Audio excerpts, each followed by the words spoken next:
Wednesday, February 22nd, 5:22 p.m. New York time.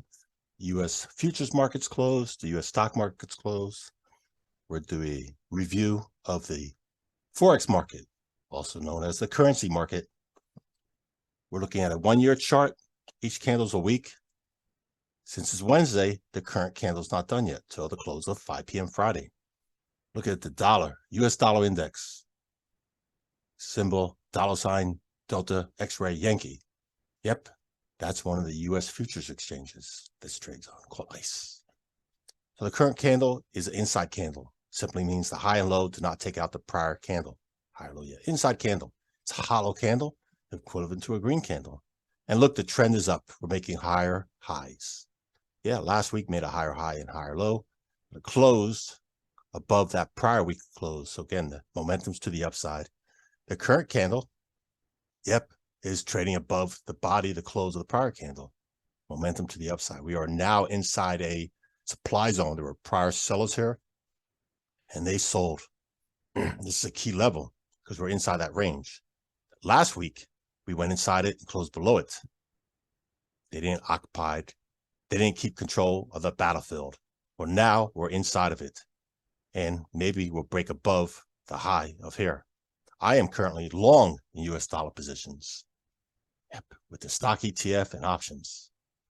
So, yes, you could say I'm a little bit large in long positions. Blue lines, the wedge. Yep, a wedge.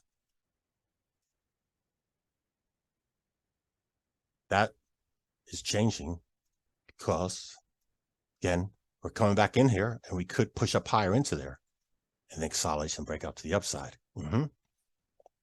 Let's go look at the other currencies inside the US dollar.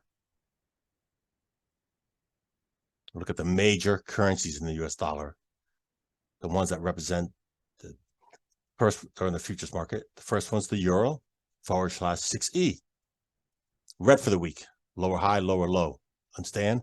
The euro is the largest weighted one, makes up over 57% of the US dollar. It already broke the low of last week. It trades inverse the US dollar. I showed you the US dollar was still inside last week's range. So there's a good chance that US dollar will break above that prior week high I just showed you. But here, this is trading inverse. There's a high for the year. Here's the low for the year. It's much closer to the low of the year. Japanese yen. It's one of the 3 safe haven currencies of the US, of currencies. It also makes up a little more than 13% of the US dollar. Look at that. Also took out the low of last week. The momentum's down.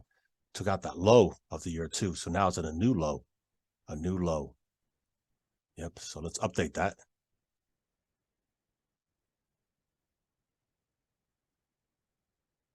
There we go. Yep. Mentioned that it's the low. Extend it out so we know where the beginning of the year was. There we are. Momentum down. Let's look at the third largest currency in the US dollar, the British pound. It makes up almost 12% of the S&P 500. I mean, almost 12% of the US dollar index.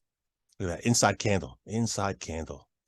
Again, bearish. We had this huge impulse move down on that weekly candle. Consolidation, still very bearish. And it's sitting inside this demand zone of buyers. Interesting. Yep. Still below the high of the year and above the low of the year. It's an acceleration. Canadian dollar, neighbors to the north. Look at that. It also broke the low of last week. That swing low also. Last week broke that swing low. Let's remove that. Here's a high for the year. Here's the low for the year. Now it's inside. This was acting as a demand zone of buyers. That's where it's in right now. Momentum to the downside. And all this was consolidation. Yep, there's a tight consolidation there. Let's highlight that. And we broke below it. We broke below it now. Next, the Swiss franc, also a safe haven currency. Like I said, the Japanese yen, Swiss franc, and US dollar. And look at the Swiss franc. Inside candle, it didn't take out the low of last weekend. Solid candle equivalent to a red. Yep, it's looking bearish. And the Australian dollar. Oof. Already took out the low of last week. Took out that prior demand zone. So let's remove that. Here's the low for the year. Here's the high for the year. Wow. And the momentum's to the downside, lower highs coming into, look like it's going to test the low of the year again. All this giving strength to the US dollar, as I just showed you. All right, let's go look at the, like I mentioned, the euro represents the largest percentage of the US dollar. So now we look at the euro pairs, the euro major pairs, the euro yen. Trending up, that means the euro is gaining strength against the yen. But look at the current week. It made a new high for the year. Small trading range. Yep. Look at this consolidation. Break out to the upside, consolidation. So it's doing staircase pattern, higher high. Euro beating the yen. Possibly retracement may come into this body here. The euro, British pound. Interesting. A lot of whipsaw in here. So it's in a major consolidation here. But again, as this goes higher, the euro gains strength against the pound. It's low for the year, high for the year. Euro, Canadian dollar. Red for the week. Made a higher high than last week. Again, giving strength to the euro against the Canadian dollar. Pretty much in a massive consolidation here. And the euro, Swiss franc. Again, Swiss franc being one of the safe haven currencies. Inside candle for the week. Massive consolidation. Interesting too, because they had this huge impulse move down 2 weeks ago. And now this minor consolidation. Looks like this may sell off. If this sells off going down, that gives strength to the Swiss franc safe haven currency against the euro. Interesting. Euro, Aussie dollar. Higher high, higher low. Green already above that high of last week. But look, first 3 weeks of the year, consolidation, breakdown, other 4 weeks. So staircase pattern, lower low. That was the euro pairs. Let's go into the second largest, the yen pairs. We already discussed about the euro yen. We already spoke about the US dollar yen. Let's go look at the pound yen. Pound yen. Yep. New high for the year. Broke above this consolidation. So as this goes higher, that's strength for the pound. Still below the highs of last year. Massive consolidation. All these weeks, massive consolidation. Finally broke out. We'll see how it closes for the week. Just because it broke out doesn't mean it's going to have continued momentum to the upside. Canadian dollar, Japanese yen. Also, prior week broke above that consolidation. Interesting. So the yen looks like it's in trouble. Yep. Small little trading range too. Look at that candle, indecision. Maybe reversing the high of the year. Swiss franc, Japanese yen, both safe haven currencies. Who's in the leader? Look at that. New high for the week. Took out that prior week. New high for the year. So Swiss franc going up, giving strength against the yen. Well, that's interesting there. Okay. Aussie against the yen. Inside candle. Massive consolidation. Earlier in the year, consolidation. Breakout to the upside, consolidation. Giving strength to the Aussie. And let's look at the final pairs. British pound. Already did the pound US dollar, pound yen, pound euro. Let's do the pound Canadian dollar. Okay. High for the week, higher high, higher low. Took out that prior week. But look, it's all in consolidation. So that's what it is. Massive consolidation here for the pound Canadian dollar.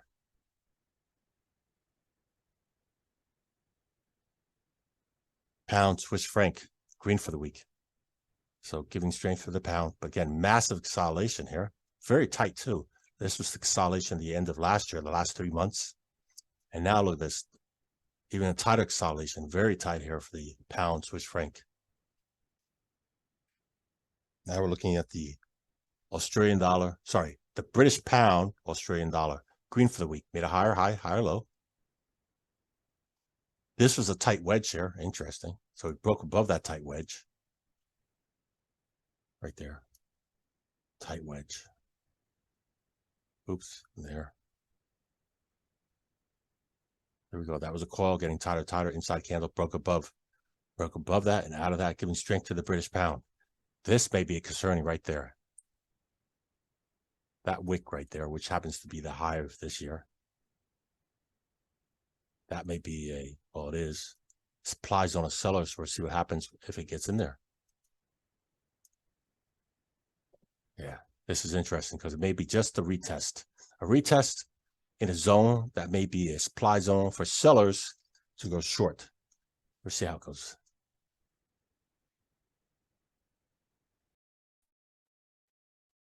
Thank you, as always, for spending just a little bit of your time with me.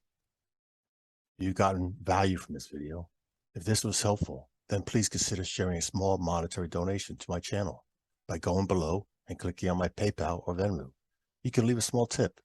If you don't want to share financial support, no problem. Just click the like and subscribe and leave a comment, please.